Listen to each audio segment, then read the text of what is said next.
Hello, everybody. I'm Toby Shifsky. I am Vice President of Kaplan Real Estate Education, and you are here for the Real Experts webinar, Beyond the Textbook.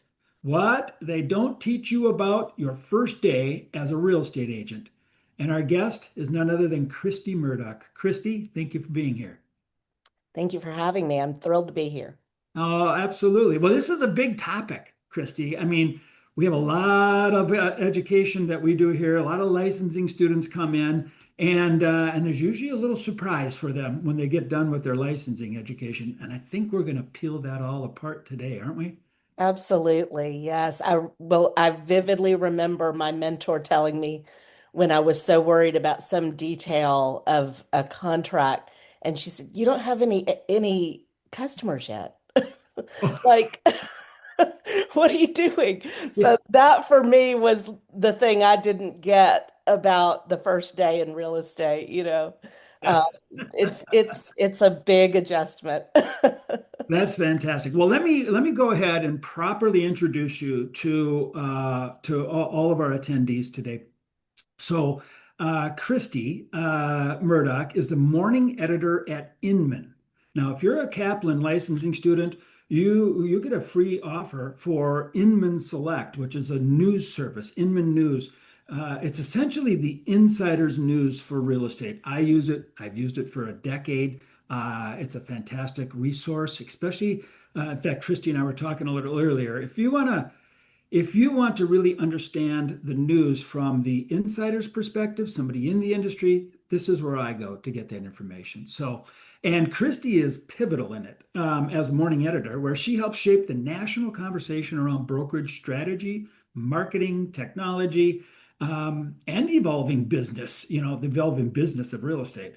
In her editorial role, Christie works at the intersection of news, service, analysis, and industry insight, translating complex shifts into clear, actionable takeaways for real estate professionals.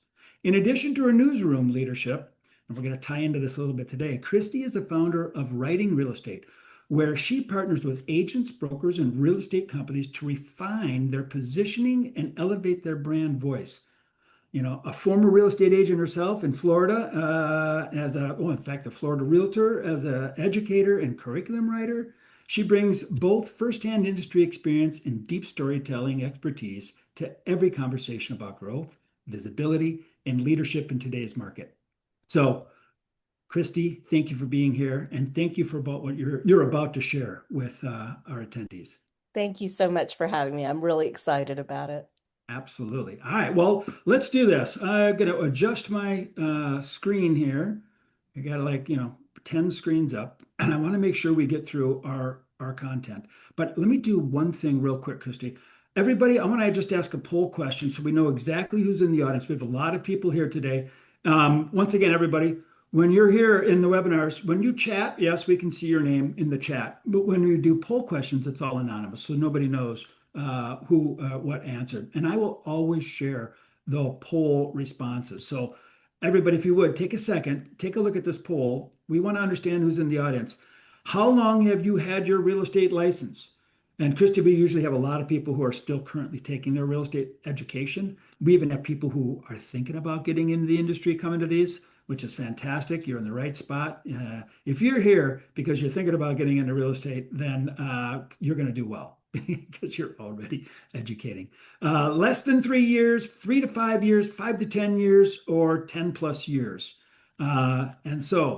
Or I'm looking to get my real estate license. All right, here we go. I'm going to close the poll in about 5, 4, 3. All right, and I end the poll and I will share the results. We always share the 65% of the people, Christy, are sitting in their licensing education right now. Less than 3 years, 21%. That's a big group of people who just got into real estate. This is going to be important information for them. 3 to 5 years, 1%, 5 to 10 years, 4%, and another 10 plus year pro out there. I've been licensed since 1991. So thank you for being here 10 plus years. You're probably going to get some insight. And what I think about is as you get further in your career, you may take on more roles like being a broker or a manager or a mentor or a team leader. And this is going to give you a great perspective about, what do people really expect when they come in and where do they really need the help? So I'm excited about this. All right, let's do this. I am just going to break it down for you and me. And the first question I would ask is I just want to jump right in flat out. In your experience, Christy, what is the biggest shock, culture shock, the biggest aha that students face when they transition from the textbook, online course, to the actual first day on the job? What is that biggest shock? I think people think that they're expected to be an expert on every aspect of real estate on day one. And much like my mentor said to me, in most cases, your real first job is going to be getting yourself set up, figuring out your marketing, figuring out how you're going to reach out to people.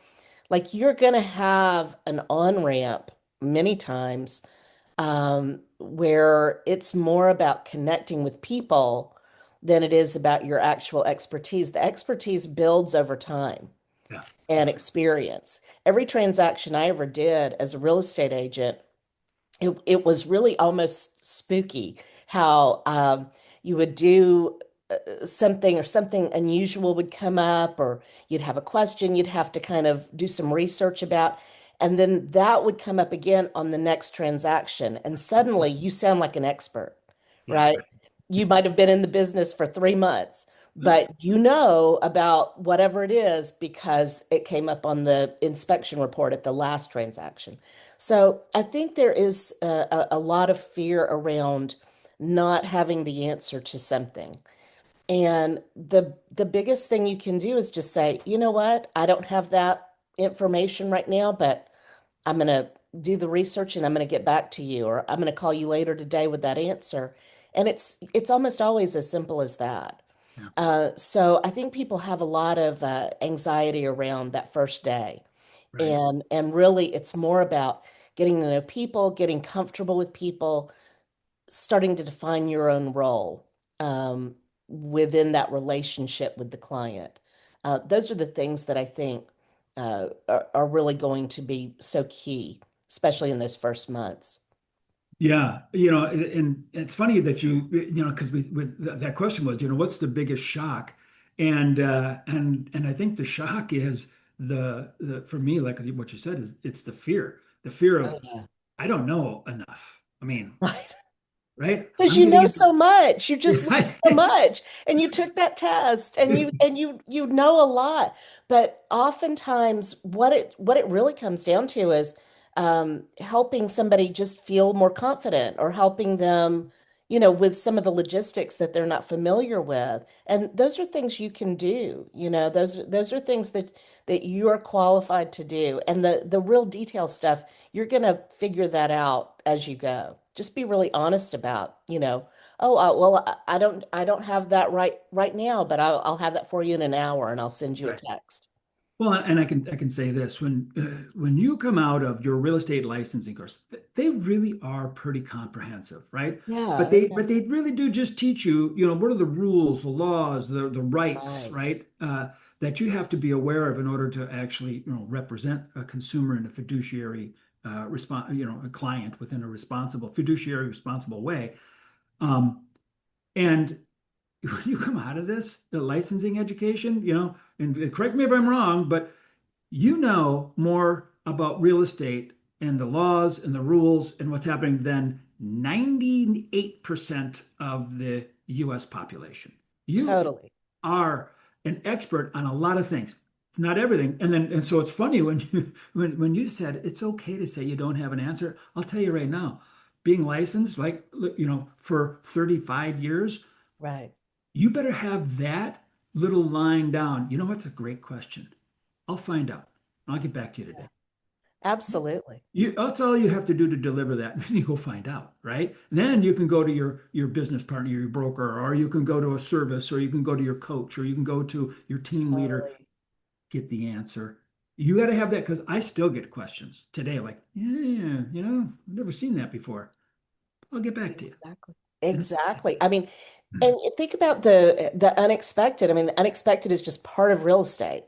I was in a home inspection one time on behalf of a buyer, and the inspector started turning on multiple faucets to pressure test the water, Yeah, and literally a waterfall just began to appear in the living room. And that's not good. there's nothing in a class that's going to prepare you for that. You know what I mean? So the unexpected is gonna happen. You have to embrace it and Yeah, you have to be honest. Okay, when something comes up, I'm gonna get you the answer that you need. And yeah. and so don't be afraid of that uncertainty because it's fine. Everybody It's feels it.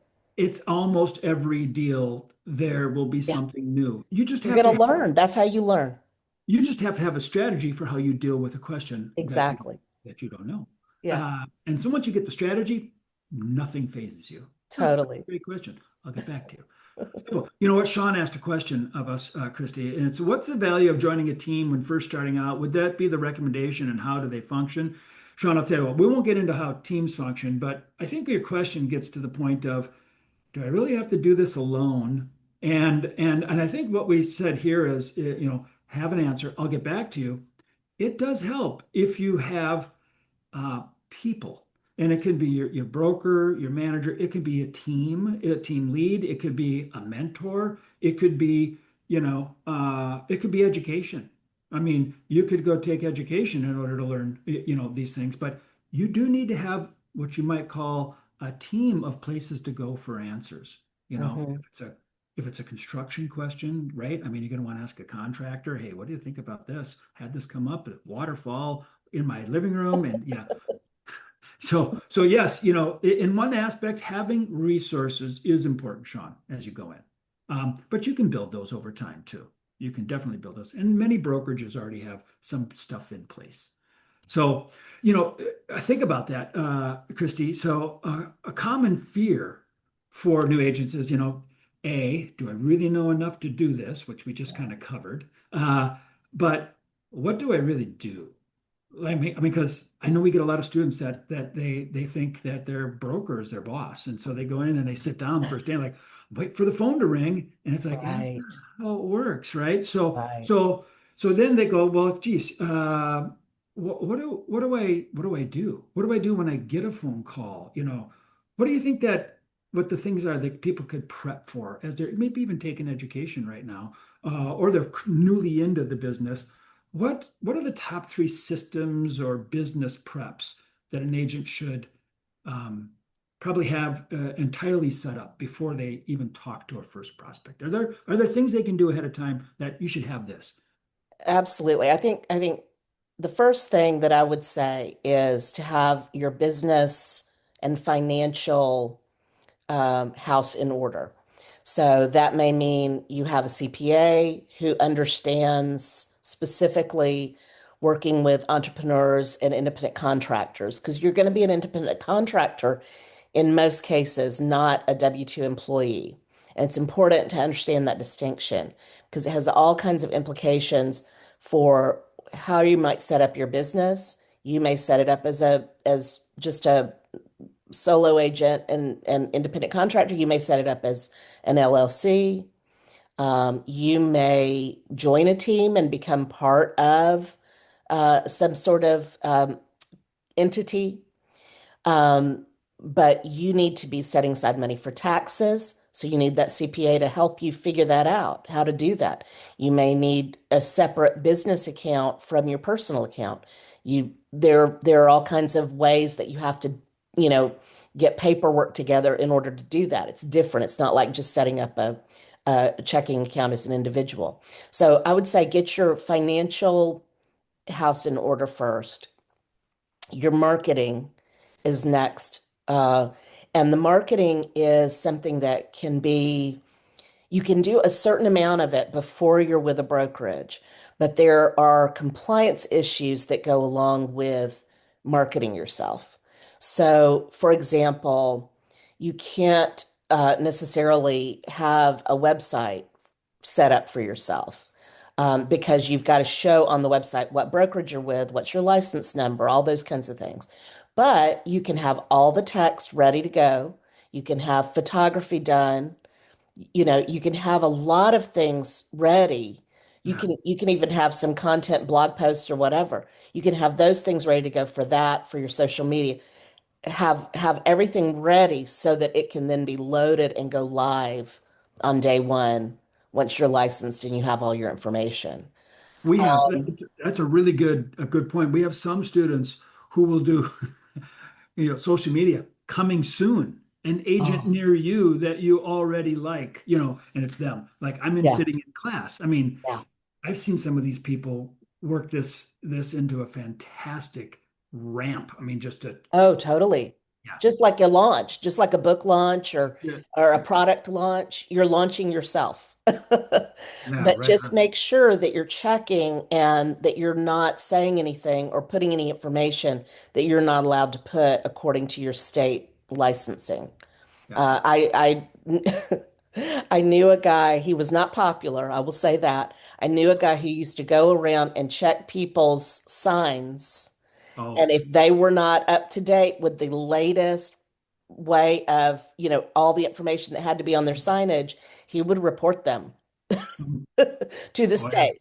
So oh there yeah, are people out there who will do yeah. that. And Watching you. so yes, you're under scrutiny. So make sure that you know exactly what is going to go on there and when you are eligible to go public as Got an it. agent.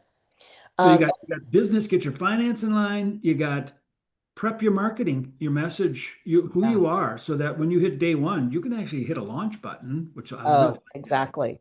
And what do you did you Exactly. have a third item that? Yeah, and I think the third item is working on a network, creating like what is your sphere of influence? How are you contacting them?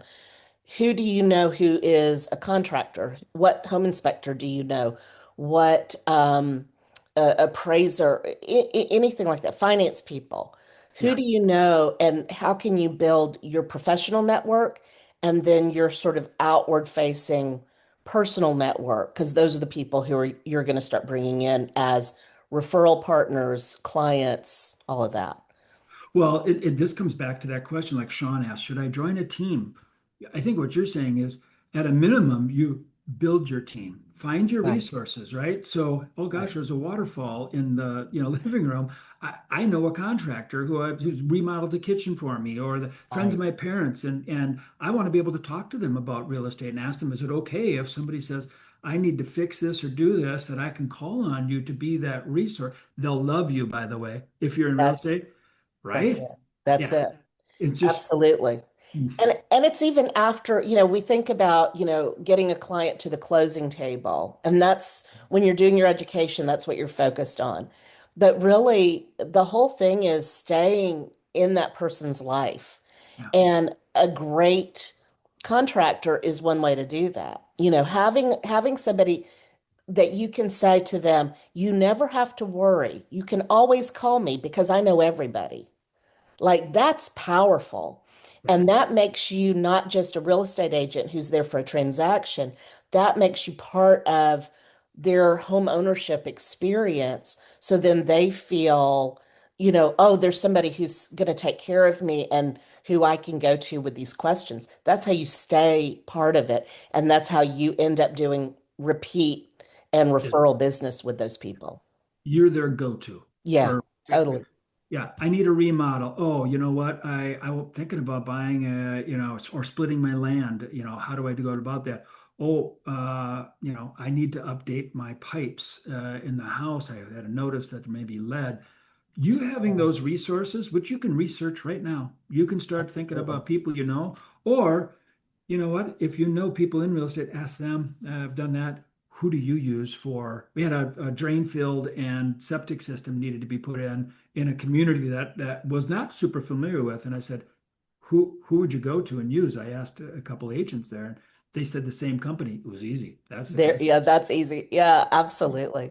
Right on.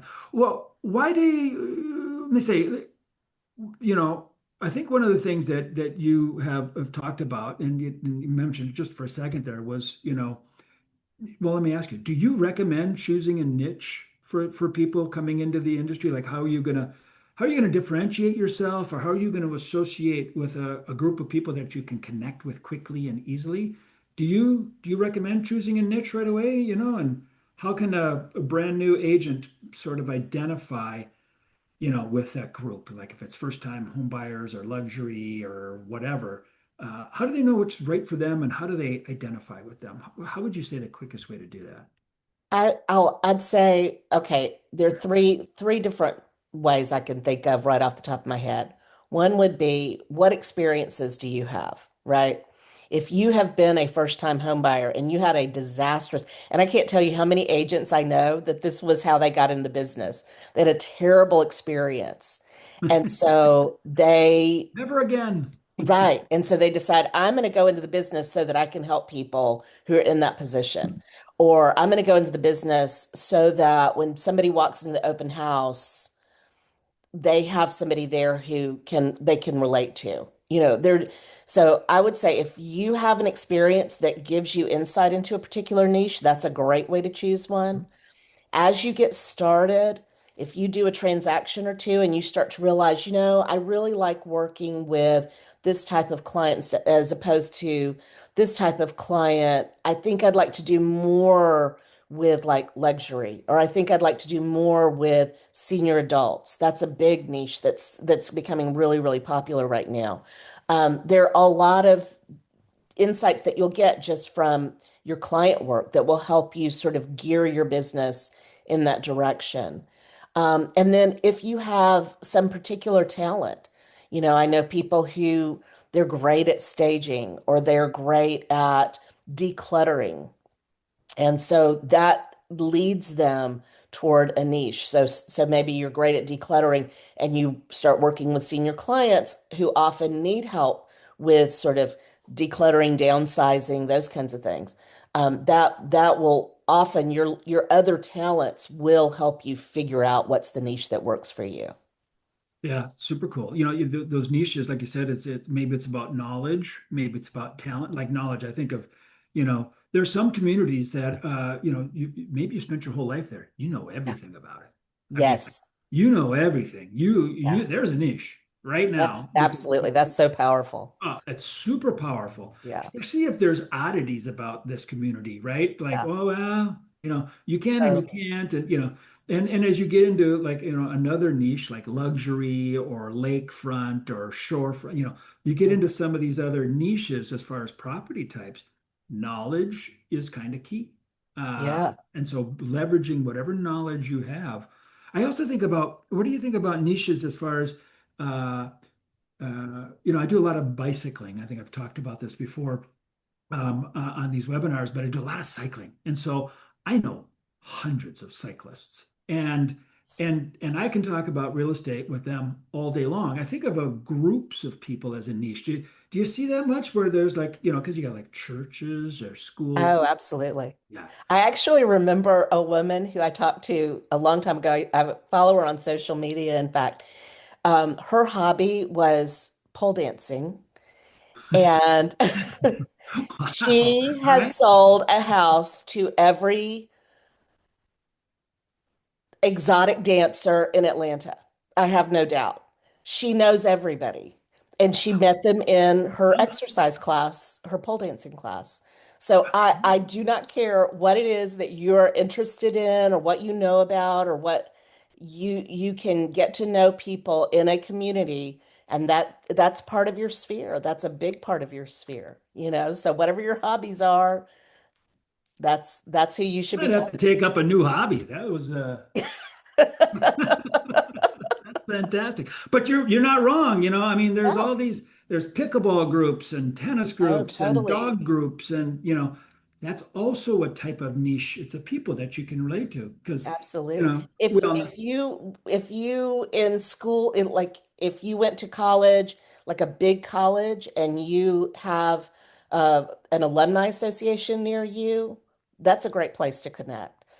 If you are a soccer mom or a softball mom or whatever, those are a lot of people that you can get to know.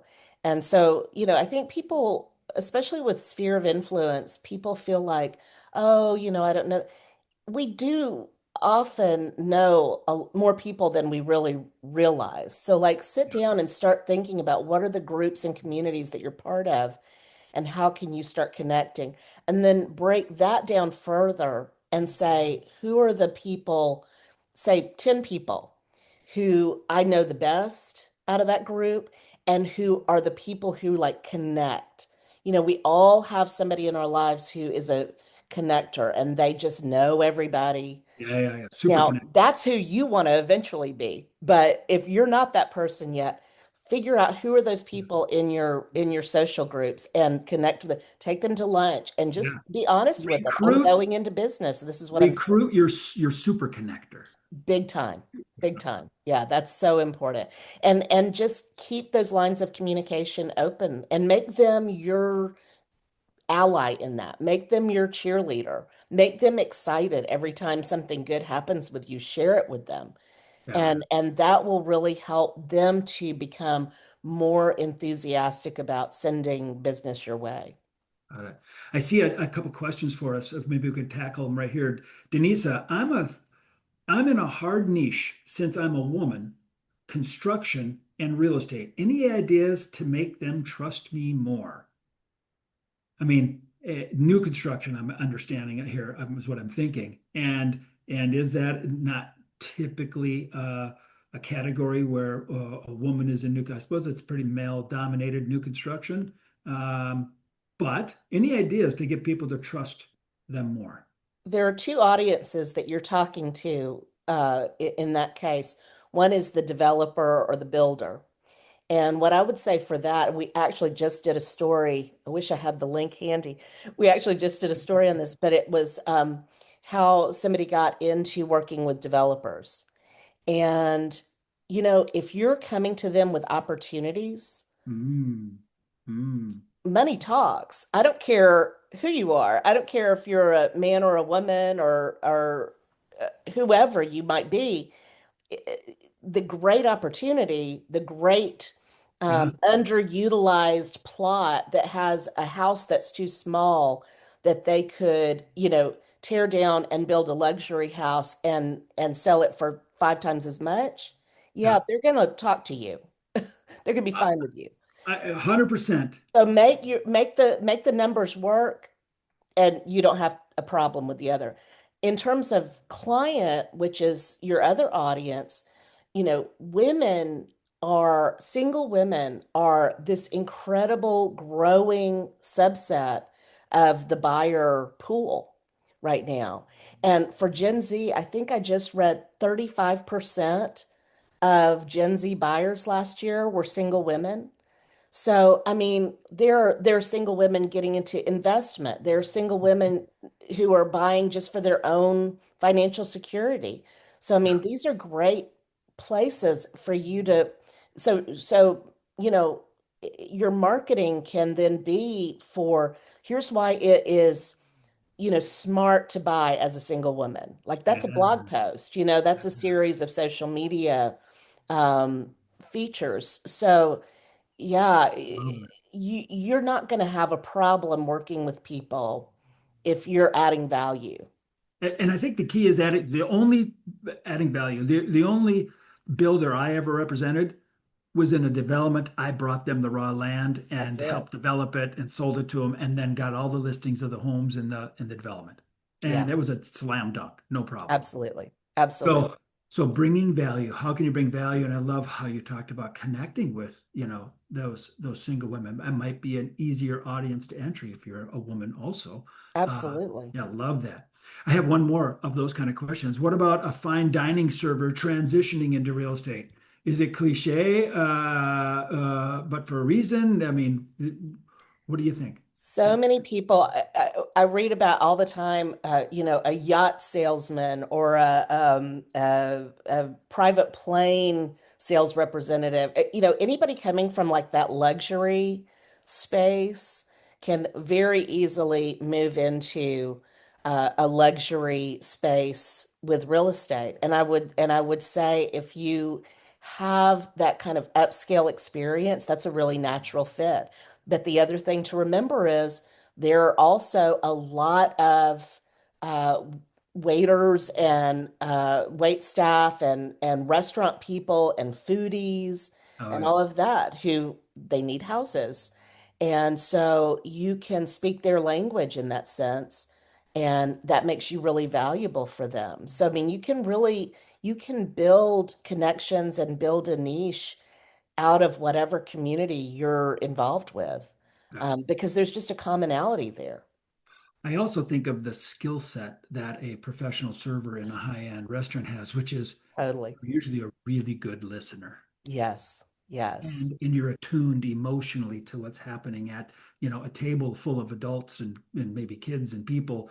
But in residential real estate, for sure, that emotional intelligence and ability to listen goes a long way. Right.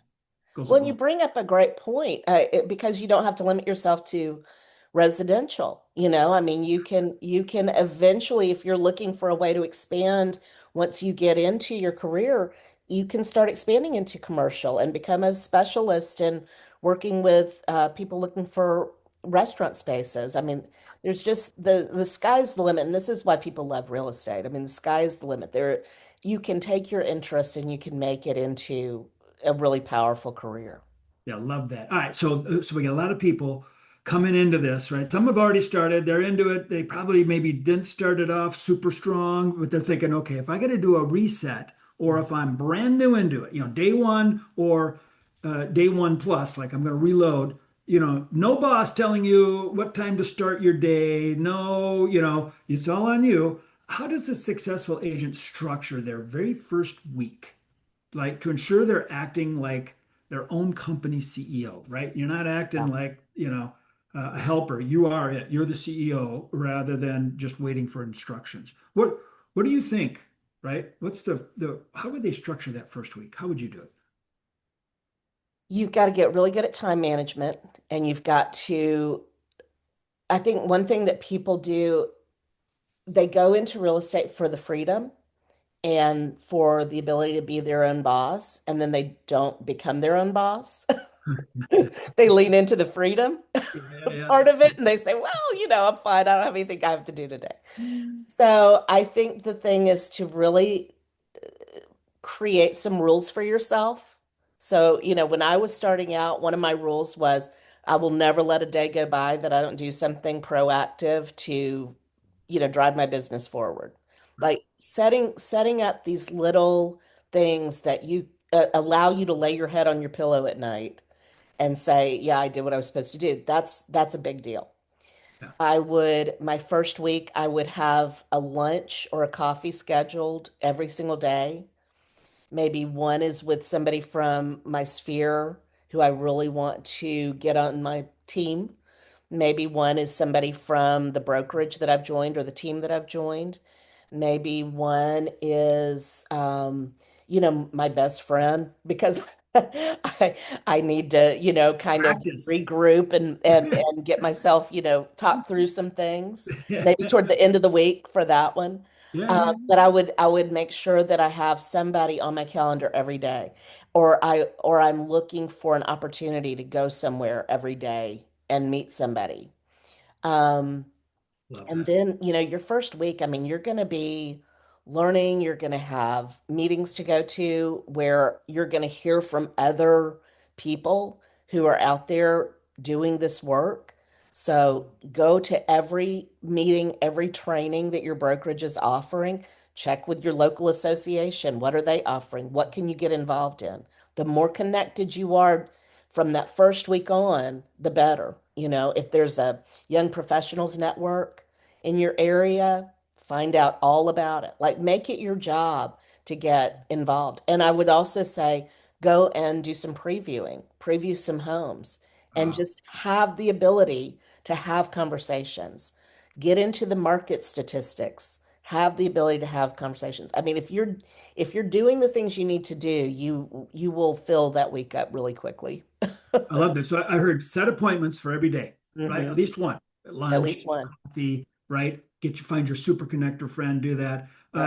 I also heard network within your Network. office, network, within the industry, network meaning where can I get education and training, because you'll network with people there even.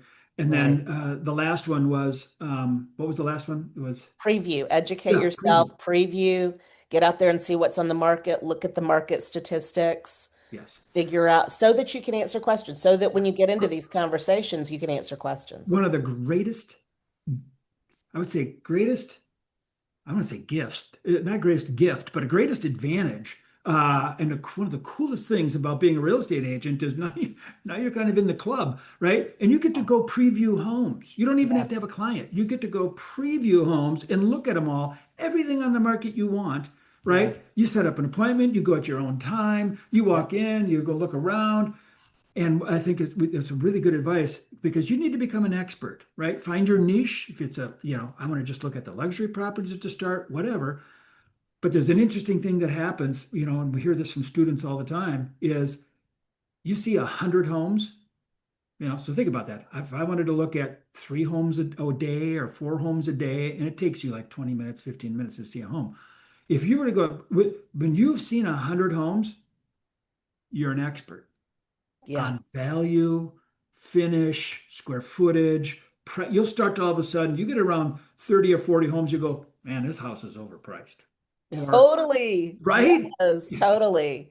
I remember years ago, we were selling a house, and our agent, when we were talking about price, our agent said, "Oh, well, that house that was one of the comps, Yeah. the finishes in the kitchen aren't as nice as yours." And I just remember being so impressed that like he had been in every house that he was using for our comps, Yeah. and he could talk in such detail Mm. about what he had seen, like without even looking at notes or Yeah, I anything. He love just that. remembered all the Right. different things he had seen that differentiated that house and then affected the price. It was really impressive. Yeah. Super cool. Mary, you'll figure it out, Mary. You can talk to your broker about it, but generally you will work through a multiple listing service. There you go. Look at Jamie's got the answer in the text chat there. And it's just an appointment. And it's actually some of them are automatic. You'll use the system and you'll sign up and done. Mhm. Let me ask you this. So we're getting close here. So real quick, how can a rookie agent, with zero transactions, no closed transactions or signs, use the spring market energy because pretty much everywhere there's still a spring market energy to find their first client, right? And stand out against those seasoned veterans. So what do you say? What's the surefire way? Get out there, have conversations. I mean, get in people's faces. And when I say that, I don't mean like go out and sell them, but I mean if you start talking to people, everybody has goals. Everybody has real estate goals. And we were just coming off of uh, what, a 3 year span where sort of post-pandemic, people have gotten really discouraged. There were a lot of people during the pandemic who wanted to buy and couldn't because the prices were going so high. And since the pandemic, the interest rates have kept people out of it. So, get to know about down payment assistance, get to know some of these strategies that you can use, get to know how to ask for seller help, Yeah, on closing costs, things like that. And then when you have conversations, you can say, "Oh, well, let's talk," because this is the time where you have a little more time to spend yeah, than the busy agent in your market or the busy agent at your brokerage. You can actually sit down and really help somebody craft something that's going to work for them. yeah, And so do that. Like stop focusing on yourself and get very focused on every single person that you meet and ask some questions and learn about what they want. And I guarantee you, if you have enough conversations, you are going to find some people that you can start helping. yeah. And it might not be that you're going to close 30 days from now, Right. but you're going to start building a book of business, and that's going to start sustaining you in the months ahead. It, so Right on. so don't This is not a short-term play. Mhm. Everything in real estate is a long-term play. Agreed. So you might do a deal this spring, but if you're doing 5 deals 6 months from now, Mm. that's big too. So That's you should always be marketing. You should always be having those conversations. And that's the thing. People get a client or two and they say, "Oh, well, okay, I'm good." yeah. And then 6 months from now, they have nothing. So you got to keep that pipeline filled. Keep talking. Keep Yeah. setting up those coffees and lunches and Yeah. just keep going. Keep Introductions. talking. If Tell you could tell go your back, connector people to introduce you to, you yeah, know, five that's people important. this year. Yeah. Crazy what happens when you ask, right? Yes. Yes. Crazy what People happens. people love to help. People Yeah. really do. Yeah, Muzammil Ahmed asked the question, as a college grad, any advice? I think what you're getting there in the question in the chat is it's once again it's about confidence and just being aware that when you come out of your licensing education in real estate, you know more than 8.5% of the U.S. population about real estate, but make yourself an expert quickly. Make yourself an expert on the payment assistance, on the value of homes. Make yourself an expert, and you can do all that without a client. And Just you do. said you can't provide tangible value to people. You absolutely can. Oh yeah, I you mean, can. you can take you can tell them about a neighborhood. You can take them to look at homes. You can accompany them at an open house. You can help them figure out their budget. I mean, there's a ton of stuff that you'll be able to do day one. Yeah. You just, as you said, you may not have the confidence to do it. And the only way you're going to get the confidence is by doing stuff.